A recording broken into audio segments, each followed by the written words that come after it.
ओम नमः शिवाय भक्तों। क्या आप जानते हैं सावन की शिवरात्रि पर जलाभिषेक क्यों करते हैं? सावन की शिवरात्रि पर भगवान शिव के मंदिरों में सबसे अधिक दिखाई देने वाला दृश्य है शिवलिंग पर जलाभिषेक। श्रद्धालु गंगा जल, नदी का जल या स्वच्छ जल लेकर भगवान शिव का अभिषेक करते हैं। लेकिन क्या यह केवल एक परंपरा है या इसके पीछे कोई गहरा धार्मिक और आध्यात्मिक रहस्य भी छिपा है? बहुत से लोग जलाभिषेक को केवल समुद्र मंथन की कथा से जोड़ते हैं, लेकिन शिव पुराण और लिंग पुराण में जलाभिषेक का महत्व इससे कहीं अधिक व्यापक बताया गया है। इन ग्रंथों में भगवान शिव को अभिषेक प्रिय देवता भी कहा गया है, अर्थात वे एक ऐसे देवता हैं जिनकी पूजा में अभिषेक का विशेष स्थान है। जल से किया गया अभिषेक मन, वचन और कर्म की शुद्धि का प्रतीक माना गया है। सनातन दर्शन में जल को जीवन का आधार माना जाता है। ऋग्वेद में जल को पवित्र, जीवनदायी और शुद्ध करने वाला तत्व बताया गया है। इसी कारण जब भक्त शिवलिंग पर जल अर्पित करता है तो वह केवल जल नहीं चढ़ाता, बल्कि अपने भीतर की अशुद्धियां, अहंकार, क्रोध, नकारात्मक विचारों को भी भगवान शिव के चरणों में समर्पित करने का भाव रखता है। यह बाहरी पूजा के साथ साथ आंतरिक शुद्धि का भी प्रतीक है। लिंग पुराण में शिवलिंग को निराकार ब्रह्म का प्रतीक माना गया है।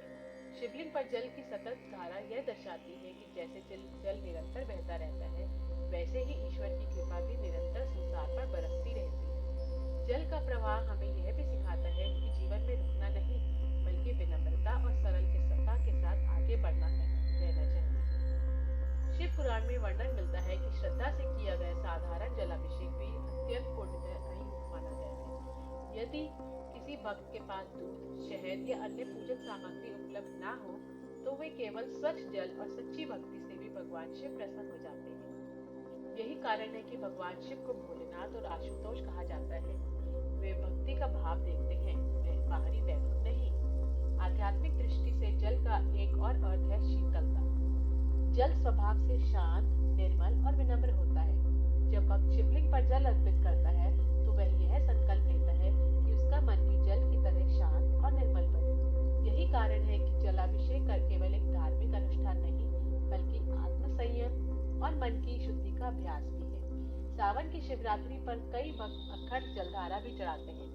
इसका प्रतीकात्मक अर्थ यह भी है कि जैसे जल बिना रुके बहता है, वैसे ही ईश्वर का स्मरण और सत्कर्म भी जीवन में निरंतर बने रहने चाहिए। भक्ति केवल मंदिर तक सीमित न रहे, बल्कि हमारे व्यवहार और कर्मों में भी दिखाई दे। एक अन्य धार्मिक मान्यता के अनुसार भगवान शिव प्रकृति के अधिष्ठाता हैं।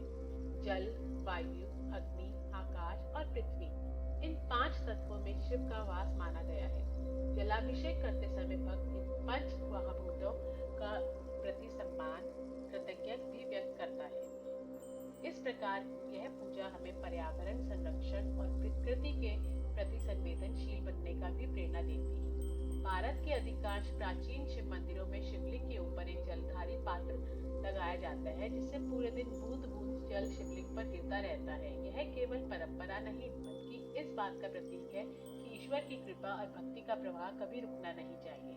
भगवान शिव पर जल चढ़ाने का वास्तविक अर्थ केवल यह धार्मिक विधि निभाना नहीं है, यह अपने मन को निर्मल बनाना, अहंकार को त्यागना, जीवन में शांति अपनाना और ईश्वर के प्रति कृतज्ञ रहने का संकल्प भी है। जब मन जल की तरह स्वच्छ और शांत हो जाता है, तभी सच्ची भक्ति प्रारंभ हो जाती है। हर हर महादेव।